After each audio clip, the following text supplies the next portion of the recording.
Hello viewers, আসসালামু আলাইকুম। সকলকে জানাচ্ছি রাজীব গ্রাফিক্স ডিজাইনের পক্ষ থেকে আন্তরিক অভিনন্দন। যে যেখানেই আছেন ভালো আছেন, সুস্থ আছেন, এই কামনায় শুরু করছি আমার আজকের এই ভিডিওটি।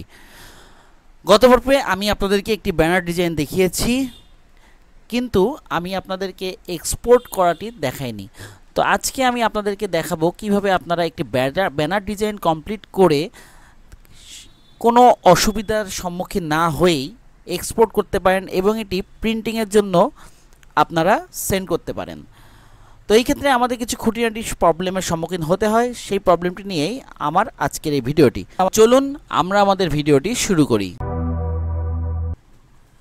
গত পর্বে আমি আপনাদেরকে সমাজসেবা অধিদপ্তরের টেকসই উন্নয়ন লক্ষ্যমাত্রায় কারিগরি শিক্ষার ক্ষেত্রে দক্ষতা উন্নয়ন প্রশিক্ষণ কেন্দ্রের ভূমিকা শীর্ষক সেমিনার ব্যানারটি তৈরি করা দেখিয়েছি এবং আমাদের এই ক্ষেত্রে লক্ষণীয় বিষয় হচ্ছে এই ব্যানারটির উপরের দিকে আমরা একটি সাদা ব্যাকগ্রাউন্ড দিয়েছি, যেই ক্ষেত্রে আমাদের কাটিংয়ে প্রবলেম হতে পারে। এই জন্য আমাদেরকে একটি বর্ডার দিতে হবে এবং বর্ডারটি তৈরি করতে অবশ্যই আমরা আমাদের বাম পাশের টুলস থেকে রেক্ট্যাঙ্গেল টুলসটি ইউজ করব এবং এখানে 96 ইঞ্চি এবং 42 ইঞ্চি আমাদের একটি বক্স নিতে হবে এবং এখানে আমরা দেখতে পাচ্ছি ব্যাকগ্রাউন্ড কালার দেওয়া আছে। আমি এর আগেও আপনাদেরকে দেখিয়েছি ব্যাকগ্রাউন্ড কালার কিভাবে আমরা সরাবো এবং স্ট্রোক কালার দেব। ব্যাকগ্রাউন্ড কালারটি অফ করে দিয়ে আমরা স্ট্রোক কালারটি যদি ক্লিক করি, সেক্ষেত্রে আমাদের একটি স্ট্রোক তৈরি হয়ে গেল এবং এই ক্ষেত্রে স্ট্রোক কালারটি আমাদেরকে স্ট্রোক বাড়িয়ে দিতে হবে। সেই ক্ষেত্রে আমরা এখানে স্ট্রোক প্যানেল থেকে আমরা 10 দিতে পারি, 10 দিয়ে, অথবা আমরা আরও একটু বাড়িয়ে নিতে চাইলে আমরা এখানে স্ট্রোকটি বাড়িয়ে দিয়ে আমরা স্ট্রোকটি নিয়ে আসতে পারি এবং আমরা আমাদের যে মূল ব্যানারটি আছে এই ব্যানারটি Ctrl+G করে গ্রুপ করতে হবে, করে আমরা আমাদের স্ট্রোক বর্ডারটি সহকারে আমরা অ্যালাইন করব এবং অ্যালাইন করার পরে আমরা দেখতে পাচ্ছি আমাদের চতুর্পাশে একটি বর্ডার তৈরি হয়েছে। দেখুন, বর্ডারটি তৈরি হওয়ার কারণে আমাদের ব্যানারটি ফুটে উঠেছে, কারণ আমাদের যে ব্যাকগ্রাউন্ডটি আমরা ইউজ করেছিলাম এই ব্যাকগ্রাউন্ডের সাথে আমাদেরকে অবশ্যই একটি স্ট্রোক বর্ডার দিতে হবে।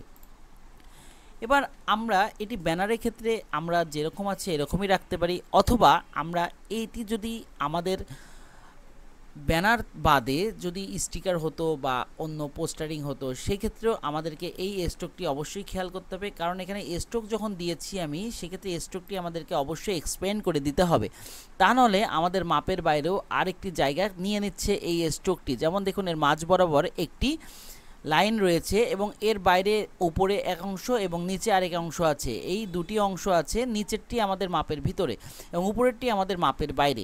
এই ক্ষেত্রে আমাদেরকে স্ট্রোকটিকে এক্সপেন্ড করে নিতে হবে। সেক্ষেত্রে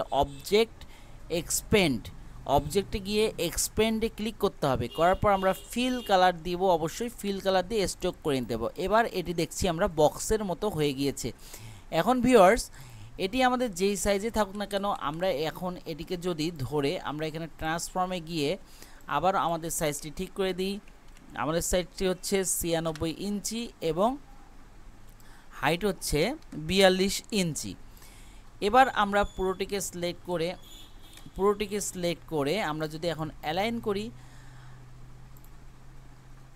করলাম, সেন্টার অ্যালাইন করলাম, করার পরে আমরা দেখতে পাই ভিউয়ার্স, এখানে আমাদের ব্যানারটি আমাদের নিজের মাপেই তৈরি হয়ে গিয়েছে এবং এই ক্ষেত্রে আমাদের আর কোনো চিন্তার কারণ নেই।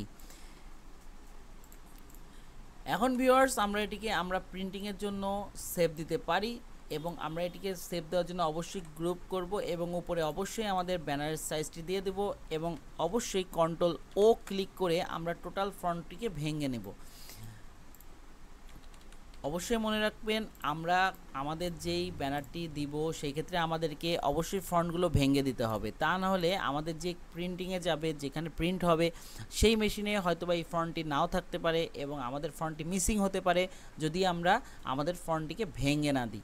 এই ভেঙে দিয়ে আমাদেরকে ফাইলটি সেভ দিতে হবে এবং সেভ এজে গিয়ে অবশ্যই আমরা আমাদের ডেস্কটপ দেখিয়ে দিচ্ছি, ডেস্কটপে আমরা সেভ দেবো। এক্ষেত্রে এআই অথবা ইপিএস দুইটি ফরম্যাটেই আপনারা সেভ দিতে পারেন। তো আমি এআই এ সেভ দিচ্ছি,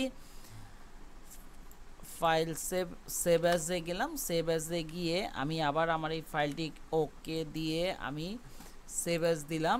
আমি এটা 10 এ সেভ দিচ্ছি। টেনে সেভ দিচ্ছি। আপনারা চাইলে যেটা আছে সিসিও দিতে পারেন, যে কোনো ফরম্যাটে আপনারা দিতে পারেন। তো আমি টেনে দিচ্ছি কারণ আমার টেনে দিলে একটু সুবিধা হয়, এবং আমি টেনে সেভটা দিলাম। এবার আমরা আমাদের ডকুমেন্টটি দেখি।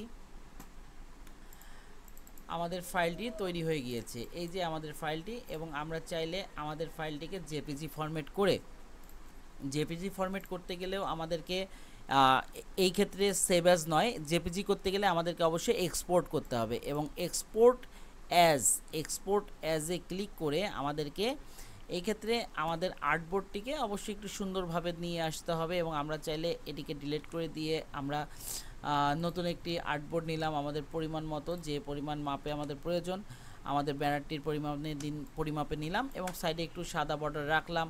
ফাইল এক্সপোর্ট অ্যাজ, আমাদের ডেস্কটপ সিলেক্ট করে দিলাম। আমরা ডেস্কটপে গিয়ে ইউজ আর্টবোর্ড অবশ্যই দিতে হবে, ইউজ আর্টবোর্ড দিয়ে আমরা এক্সপোর্ট 8GB ফরম্যাটে আমরা এক্সপোর্ট করলাম। এই ক্ষেত্রে আমি জেপিজিও পেলাম এবং ইলাস্ট্রেটর ফাইলও পেলাম। এই যে আমাদের এক্সপোর্ট হয়ে গেছে, এটি হলো জেপিজি। আমি যদি ক্লায়েন্টকে দেখাতে চাই যে আসলে আপনার ব্যানারটি এরকম হয়েছে, আপনি একটু চেক করে দেখুন যে আমার ব্যানারে কোনো প্রবলেম আছে কিনা। অনেক সময় নিজেদের চোখে ধরা না পড়লেও ক্লায়েন্টের চোখে ধরা পড়বে, অবশ্যই চেষ্টা করবেন নির্ভুলভাবে করার জন্য। ভিউয়ার্স, আজ এই পর্যন্তই। সবাই ভালো থাকবেন, সুস্থ থাকবেন। আমার চ্যানেলটি ভালো লাগলে সাবস্ক্রাইব করবেন এবং বেল আইকনটি চাপ দিতে ভুলবেন না। পরবর্তী ভিডিওর জন্য অপেক্ষা করুন। আসসালামু আলাইকুম।